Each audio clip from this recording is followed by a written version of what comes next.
Have you ever finished reading a book or a poem and wondered, what was the author really trying to say? It is a natural question that readers have pondered for centuries. Understanding a text often feels like unlocking a secret message from its creator. In literary theory, authorial intent is primarily defined as the meaning or purpose the original author wished to convey through their work.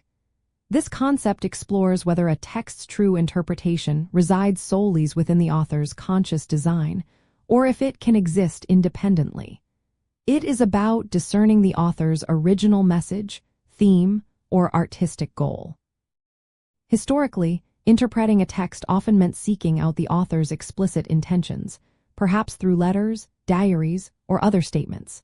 However, the mid-20th century saw a significant shift, largely fueled by the New Criticism movement. Critics like William Kurtz, Wimsatt, and Monroe Beardsley introduced the powerful concept of the intentional fallacy. This theory argues that relying on an author's stated intentions is a mistaken approach to literary criticism.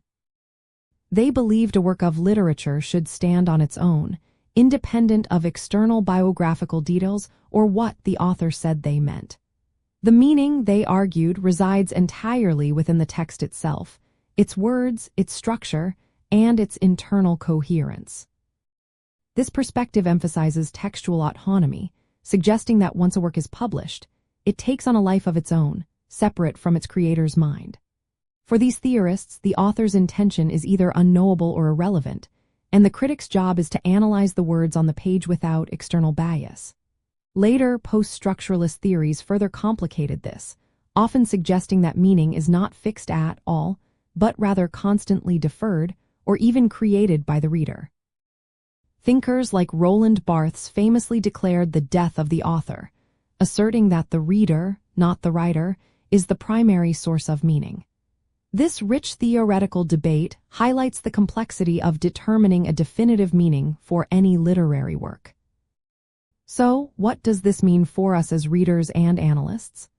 Understanding the debate around authorial intent encourages a more sophisticated approach to interpretation. It teaches us to carefully differentiate between what an author might have intended and what the text actually conveys through its linguistic and structural elements. When you encounter a text, you can ask yourself, am I deriving meaning from the words themselves, or am I projecting an assumed authorial purpose onto them? This self-awareness enhances your critical analysis.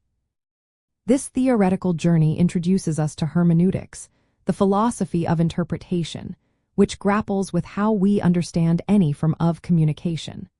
The discussion around authorial intent is a foundational element in modern literary hermeneutics. It helps us appreciate the nuanced layers of textual meaning, moving beyond a simple search for a single, definitive authorial message. It also highlights the tension between objective textual analysis and subjective reader response.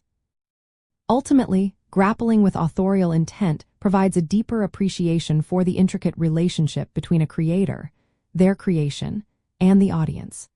It empowers you to approach texts with a richer, more critical lens, allowing you to explore the work's inherent qualities while also considering the broader interpretive landscape.